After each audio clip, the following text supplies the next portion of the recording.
ये जो लड़ाई हो रही है ये अलग अलग लेवल पे होती है।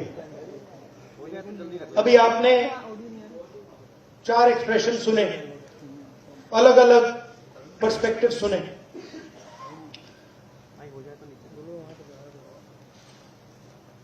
मेरा काम जो सेंट्रल फाइट है, जो जड़ है, ऑडियो नहीं आ रही, वहां पे फाइट करना मेरा काम है। ऑडियो नहीं आ रहा, ऑडियो नहीं आ रहा। मैं तो मुझे मेरे लिए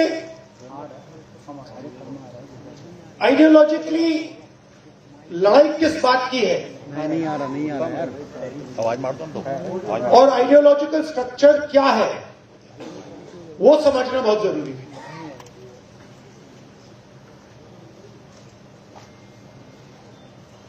तो लड़ाई किस चीज के बीच में हो रही है आपके मुताबिक? ऑडियो नहीं आ रहा भाई। अगर आप बिल्कुल फाउंडेशन तक ले जाएं इसको, मतलब खोदते जाएं और बिल्कुल नीचे जड़ तक चले जाएं, लड़ाई किस चीज की है? नहीं, एक एक करके देखिए। गांधी और गोडसे अरे ऑडियो नहीं है, यहां है, उससे नीचे जाइए। माइक चेंज करो। ऑडियो कहाँ चला गया यार? नाउ इसमें आपको हजारों आंसर मिलेंगे। कोई कहेगा संविधान का है, कोई कहेगा संविधान का है, कोई कहेगा गांधी गोडसे, कोई कहेगा मीडिया फ्रीडम, कोई कहेगा आदिवासी, कोई कहेगा कॉर्पोरेट। ठीक है, तो इसको हम डिस्टिल कैसे करें? माइक पे, क्योंकि जो ऑडियो नहीं आ रहा, लेवल तो शो। अगर हम इसको डिस्टिल नहीं करेंगे तो जैसे अभी आवाज आ रही थी वैसी आवाज आएगी। कोई चिल्लाएगा, उसको कैंसिल दूसरी आवाज कर देगी। एक तो ऑडियो नहीं, पोडियम आवाज सुनाई देगी बट आवाज की लॉजिक नहीं दिखेगी। तो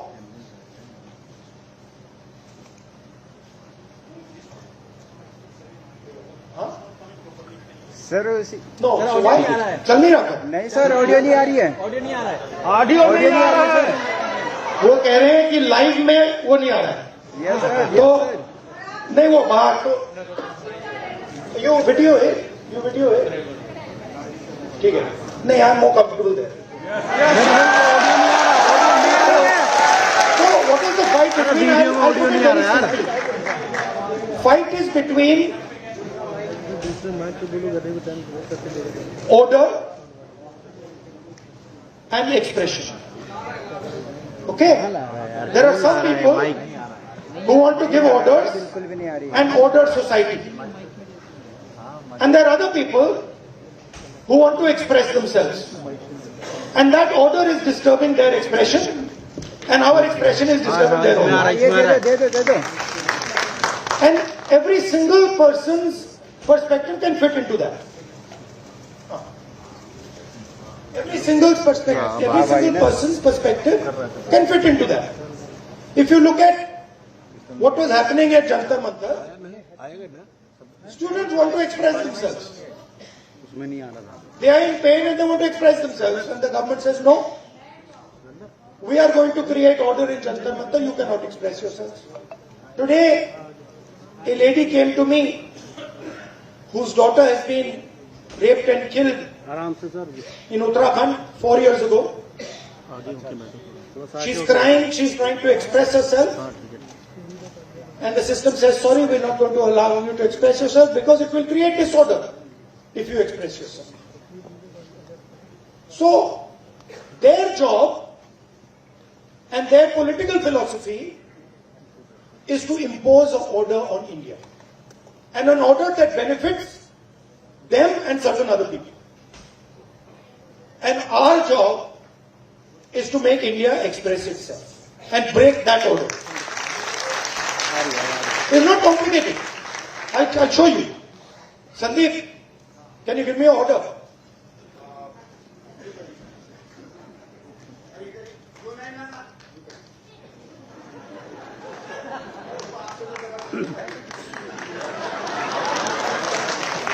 This is RSS.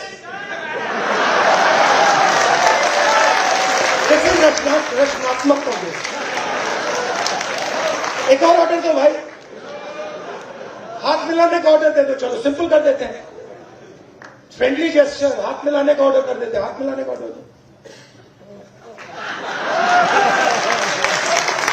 Our job is very simple. And we can drive them crazy. इनको हम मतलब पागल कर देंगे. मैं आपको बता रहा हूं, नरेंद्र मोदी रात को नहीं सोता है.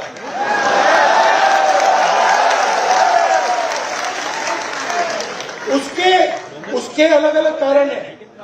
उसका एक ऑब्वियस कारण है और उसके बहुत सारे हिडन कारण भी हैं. आपने देखा अमित शाह सो कॉल्ड, क्या कहते थे उसको पहले, चाणक्य, और क्या कहते थे, Sardar Patel,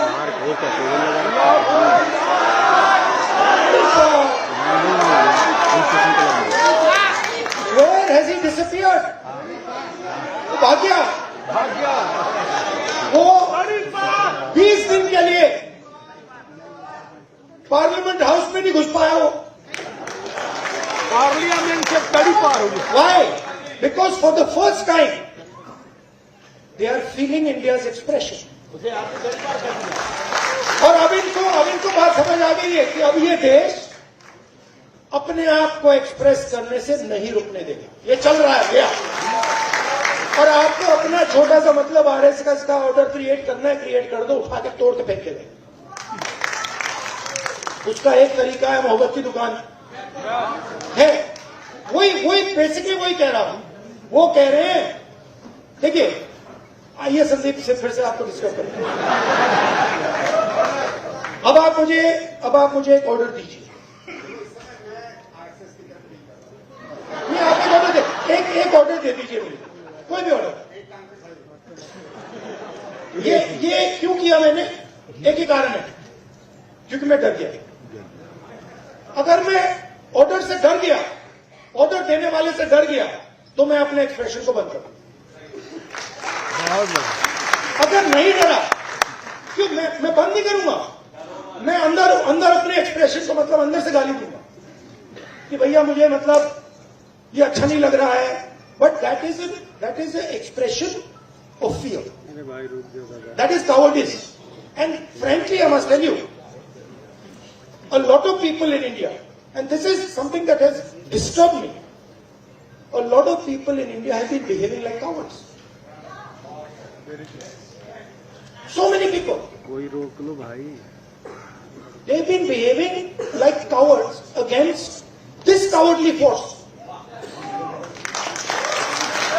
Now I can understand if you are fighting the British Empire and suddenly you say, I'm feeling a bit scared. But you're fighting a bunch of jokers. How can you feel scared? You're literally fighting a bunch of jokers. Clowns. Right? Who have no idea about our philosophy, no idea about our history. Right? They're a bunch of clowns. Now, I couldn't say this. I can naturally say this about my friends in the RSS. It's obvious to me. In fact, it's obvious to most people that these people have no understanding of India. Right? Why? Because somebody who cannot connect with India as it is today cannot understand India.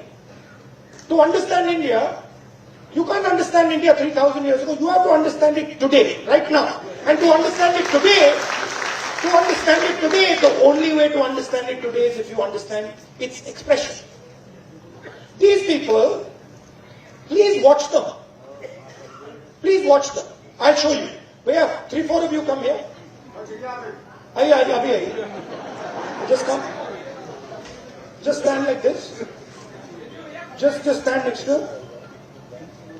Just stand next to him. Just come. Stand here. Now do that RSS salute.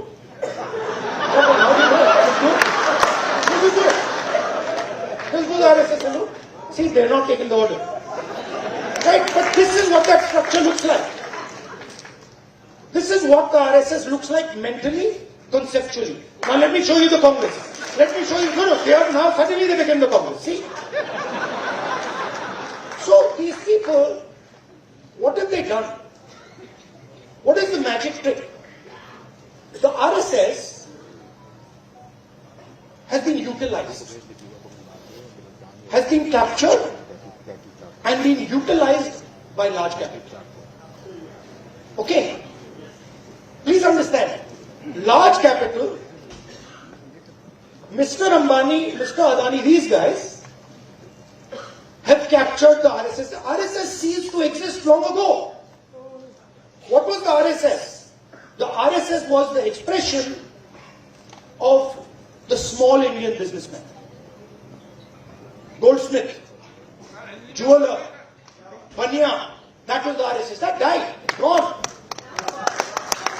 Today the RSS is an instrument of Mr. Adani. That's all it is. And they stand there with their lathis and all making a fool of themselves. Hindi में बोलो. मेरा कहना है RSS क्या था? RSS जो छोटा businessman था, मैंने स्टडी की बात, जो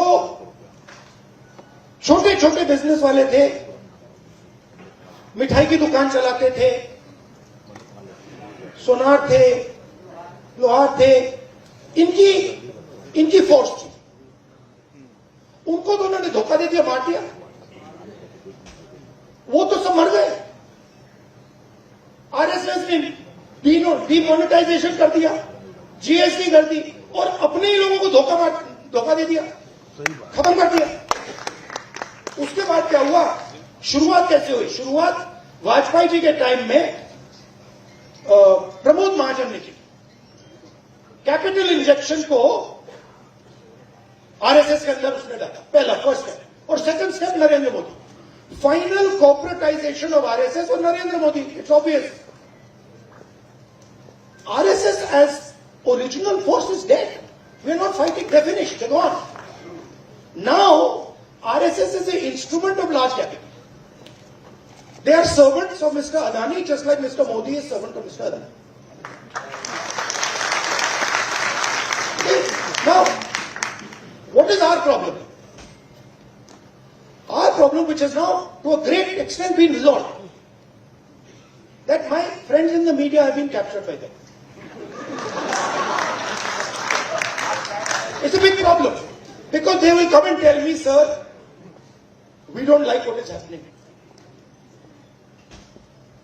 But we have to, they tell me, I'm telling you, we have to feed our children. हमें भी नौकरी करनी है. मेरे मतलब वो प्राइम मिनिस्टर हाउस के सामने पुलिस वाला है, मेरे कान में विस्पर कर रहे हैं, भैया इनको हटाइए, आप यहां से इनको हटाइए. वो मुझे हटा रहा है, तो मेरे कान में कह रहा है, भैया इनको हटा. मैंने कहा ये क्या बात कर रहे हो? नहीं, हमारी नौकरी है, हमें काम करना है. अंडरस्टैंड. इनका भी एक्सप्रेशन मैं समझता हूं कि आपको अपने बच्चों की स्कूलिंग करानी है, फ्यूचर बनाना है. But there is also something known as national spirit. What is national spirit? National spirit is we are not going to allow a bunch of clowns to create order over us. Have you ever seen the Prime Minister have a conversation like this? Have you ever wondered? आपने कभी सोचा है कि प्रधानमंत्री press conference क्यों नहीं करते? ये मेरे पहले बड़ी सरप्राइजिंग चीज थी. मैं सोचता था कि इसके पीछे कोई मार्केटिंग की स्ट्रेटेजी है, कुछ है. फिर मैं भैया उनके साथ कमरे में बैठ गया 5 मिनट और बात समझ आ गई, भाई ये तो जा ही नहीं सकता मीडिया. ये तो वहीं का वहीं 5 मिनट में खत्म हो जाएगा. रियलिटी, मैं आपको रियलिटी बता रहा हूं। तो रचनात्मक कांग्रेस का मतलब क्या है? आपको एक्सप्रेस करना है। आपने एलजीबीटी की बात की, आपने आदिवासियों की बात की। एक्सप्रेशन को दबाना नहीं, कोई भी हो। और मैं आपको बात को और भी आगे ले जाता हूं। जिस दिन आरएसएस के एक्सप्रेशन को देश से खत्म करने की बात शुरू हुई, उस दिन मैं उनकी रक्षा करूंगा, क्योंकि उनका भी एक्सप्रेशन है। हमारा ये नहीं है, हम कह रहे हैं कि भैया सब लोगों का एक्सप्रेशन होना चाहिए। जो आपके दिल में आप खुल के बोलो, डरने की कोई जरूरत नहीं। आप किसी और को नहीं दबा सकते। आप ये नहीं कह सकते कि भैया देखो आप सिख हो तो आप गुरु नानक की बात नहीं कर सकते, आप मुसलमान हो तो आप अल्लाह की बात नहीं कर सकते, आप जैन हो तो आप महावीर की बात नहीं, महावीर जी की बात नहीं कर सकते, आप हिंदू हो तो आप शिव की बात नहीं कर सकते। नहीं, जिसको जो बात करनी है, जो भी जिसके भी दिल में है, उसको बोलना चाहिए। उसके बाद देखेंगे। बात अच्छी नहीं लगी तो फिर कहेंगे उससे कि भैया देखो ये आपने जो बोला है ना, ये इसने मूड खराब कर दिया, इसको आप दूसरे तरीके से, पहले बोलेंगे इसको आप दूसरे तरीके से बोलिए, प्यार से बोलिए। तो जब देश में एक्सप्रेशन बाहर निकलेगा तो देश की ऊर्जा, देश की जो स्ट्रेंथ है वो पूरी दुनिया को दिखाई देगी। ये क्या कर रहे हैं? ये देश पे एक्सप्रेशन को मार रहे हैं। और आप बिलीव नहीं कर सकते इनके साथ हुआ क्या। मतलब आप इमेजिन नहीं कर सकते हुआ क्या इनके साथ। ये गया एक्सप्लेन, ये गए संदीप आना,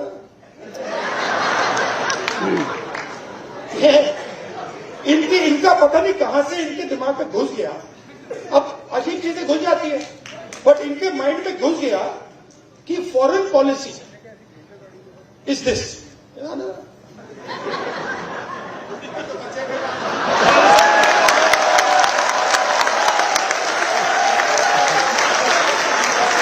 पता नहीं किसने डाला, कहां से घुसा भाई। फॉरेन पॉलिसी का मतलब imagine the ignorance foreign policy. Melody समझ के तो नहीं पकड़ा था। I have not reached there yet. But पता नहीं कहां से घुस गया कि फॉरेन पॉलिसी का मतलब नेताओं से गले लगना।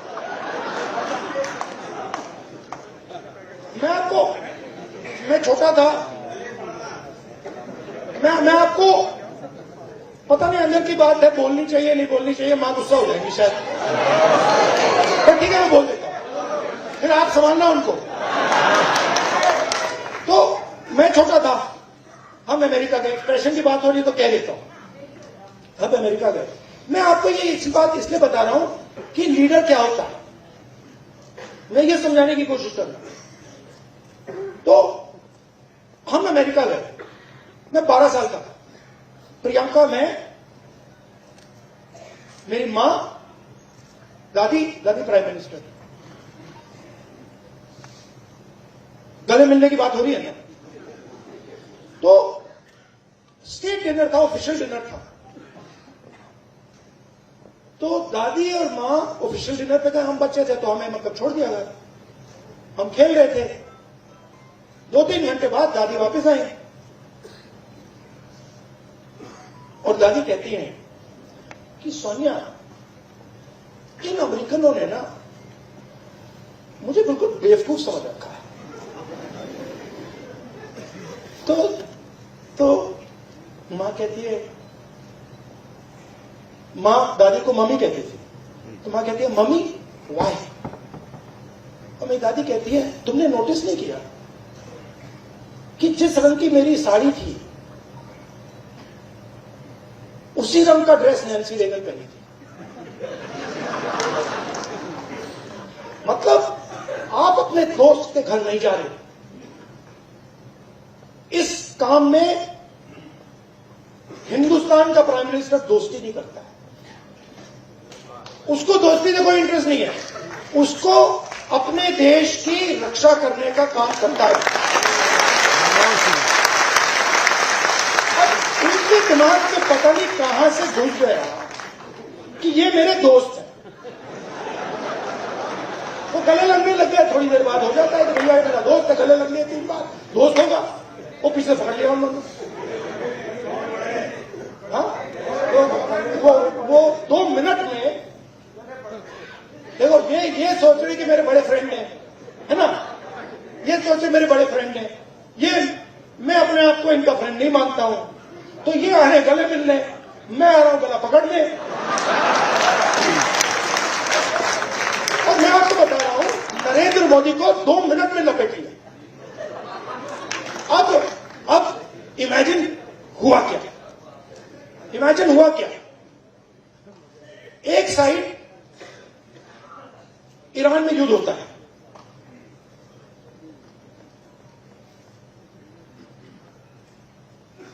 हिंदुस्तान के लिए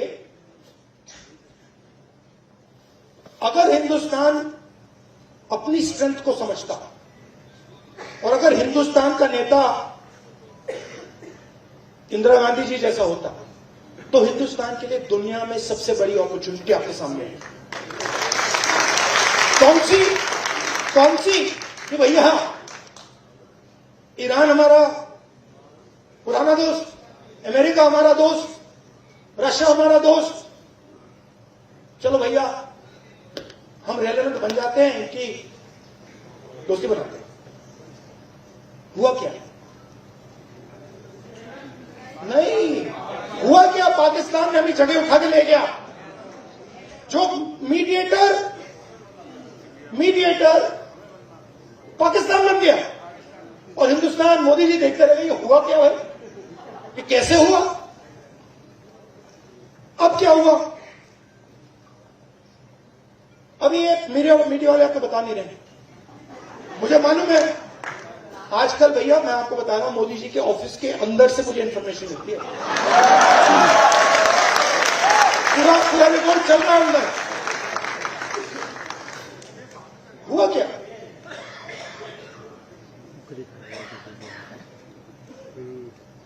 हमारे पेट्रोलिंग एरिया में चाइना ने अरुणाचल में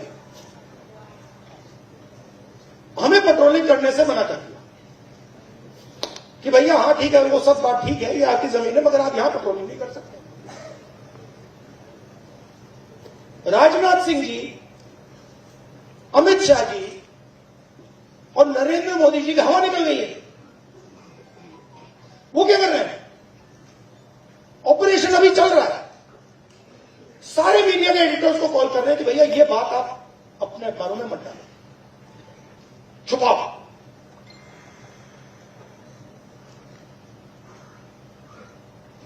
सीधा बिना सोचे समझे देश का नुकसान कर रहे हैं।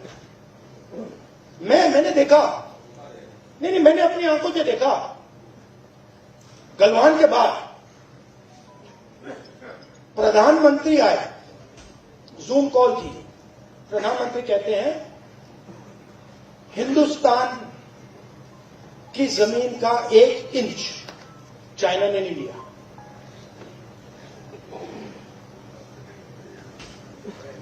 उसके बाद